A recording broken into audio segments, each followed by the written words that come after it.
Hello students, I am Ms. Sapna Upadhyay. Welcome you all to the 5th semester.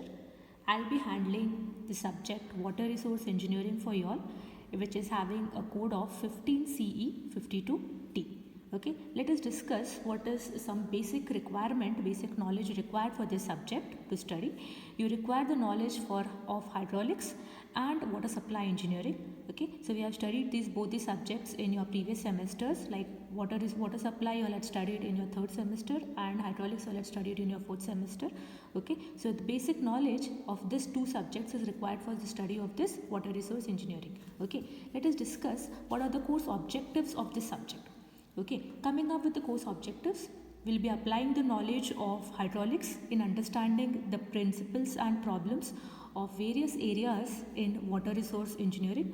Also, we'll be studying the importance of water conservation and water management for sustainable development. Next, we'll be studying about various systems and different methods of irrigations here. Okay, also we'll be studying about various hydraulic structures that are required in your water resource. Okay, so these are my main objectives we'll be studying in your water resource engineering subject. Let us discuss about the syllabus of this water resource engineering. Also, each by one we'll be discussing about the course outcomes too. Coming up with your syllabus, we have total of 6 units, that is 6 modules, okay, which is having different weightage of marks. Okay, let us discuss one by one. Coming up with your first unit, if you see, it is Introduction to Water Resource Engineering. Okay, so this is my very first chapter will be telling me about the basic, what is water resource engineering, will be coming to know through this first chapter. Okay, now here we'll be also studying about the irrigation. So what is irrigation, necessity, advantages and disadvantages of irrigation. Clear? Now it is having the least weightage of marks compared to all of your subjects, that is only 5 marks. Clear? Coming up with your next unit, which is known as hydrology. Okay, in hydrology we'll be studying about what is hydrology, importance of hydrology, hydrological cycle, plus main part here is precipitation. So we all know about rainfall. Okay, so how it is measured, what is the intensity of that, what are the different rain gauge stations about. Clear? All these things we'll be studying in this second unit. Also, we have simple problems here. So this chapter includes with the problems to solve with. Okay. Next, the maximum weightage here is your 30 marks. So you can see the maximum marks weightage here is for 30 marks of your second chapter. Clear? Coming up with your third unit. Third unit, again, it is methods of irrigation and water requirement for crops. Okay, now methods of irrigation, we'll be studying what is irrigation first. Okay, so what is irrigation is nothing but you will be utilizing water for agriculture purpose. So how you're growing crops. Okay, we require water. How much water is required, how the water is utilized, all that is there in your irrigation part. Okay, now this irrigation, different methods on irrigation. Okay, all that we'll be studying here. Next, how much water is required. So when we are growing crops, how the water requirement is fulfilled, all that will be studying in your third chapter. Plus this is also including with your problems here. Okay, so you can see your second chapter and third chapter both have problems here. Okay, when I come with the weightage of marks, again it is having weightage as 30 marks. So you can see both the chapters, second and third, have a maximum weightage, that is 30 and 30 marks. Clear? Coming up with your next fourth unit. Okay, here we are discussing about the hydraulic structures now. Okay, so if you can see, remember I told in objectives we'll be discussing about hydraulic structures. So we are discussing about hydraulic structures as reservoirs and dams. So what are reservoirs? What are dams? In dams we are discussing different types as earthen dams, gravity dams. Okay, so different dams we are discussing here. Also we'll be discussing about spillways, which are another hydraulic structure. So all these different hydraulic structures we'll be discussing in your fourth unit. Again, if you see with the weightage of marks, it is having 30 marks. Clear? Coming up with your next fifth unit, we are discussing again various type of hydraulic structures here in distribution works, cross drainage works and diversion head works. Okay, so your fifth chapter is subdivided into again 3 sub-chapters.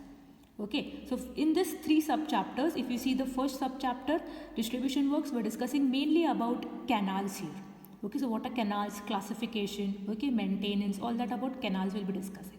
When we come with the cross drainage works, okay, here again we are discussing about different cross drainage works, nearly about 5 to 6 cross drainage works are there. Okay, we'll discuss them in detail.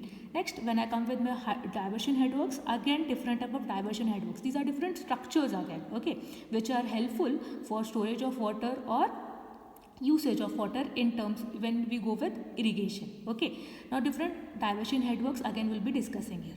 When I come with the weightage of marks for the fifth unit, it is the maximum when compared to each of your units. Again, it is 35 marks efficacy. Okay, so when I started with, you can see the first chapter it was just 5 marks, second 30 marks, third 30 marks, fourth 30 marks, fifth 35 marks. So your fifth chapter is very important as it is having the maximum weightage of 35 marks. Coming up with your sixth unit, it is groundwater engineering and water resource management. So groundwater, we all know what is groundwater is, okay, so the underground water which we utilize. So more information about that, how the storage of groundwater is done, how the importance is there of groundwater, okay, the recharge of groundwater, all that we'll be studying in groundwater engineering. Plus one more topic is there, water resource management. So how the management techniques are there in your water resources. All these will be studying in your sixth unit. Again, it is having the weightage of marks as 15 marks. Clear? So the maximum weightage if you see is your second unit, third unit, okay, fourth and fifth unit, which is having 30 or 30 plus marks. Okay, the least marks is your first unit, that is just 5 marks, and then we have the sixth unit only for 15 marks. Clear? If you can see in brief, here marks weightage is given. Okay, so each unit, how much weightage of marks are there, plus you can see what are the different type of questions. In the sense, if you see the question paper, let us discuss your question paper here. Okay, in your question paper, if you see, everyone knows the question paper model. Okay, so your final question paper, final exam question paper, we have two parts, part A and part B. Part A, again we have total of 9 questions where you have to answer only 6 questions here, carrying each as 5 marks. If you go with the part B, we have total of 10 questions where you answer only 7 questions, okay, each carrying 10 marks. Okay, so here the pattern is same as you give your previous theory papers. So same way my question paper model is there, okay. Plus if you see, my 2 chapters are included with the problems also, okay. So you can see a problem is given in the question paper. Clear? So these problems will be there in your 2 chapters. So if I can just conclude kind, it is your 40% your problems are there in this subject and 60% your theory is there. Okay. So second and third chapter include with the problems and your other 4 chapters include with the theory. Plus apart from this, if you can see in your syllabus, your model question bank is given. Clear? So each chapter wise, so you can say CO1 is there, CO2 is there, so each chapter wise important questions are being given here. Okay, so what are the important questions that can be appearing in each of the chapters that is being given here. Clear? So you can have a view of this. I'll be sharing this syllabus copy with you all so that you can just go through it and understand in detail what is there in the subject. Okay, what are the topics, weightage of marks, okay, how the question paper model might be, what are the different questions that can appear, okay, all these details you will get. In case you find a difficulty, you can feel free to ask me. Clear? Next lecture onwards, we'll start with the syllabus and go in detail. Thank you.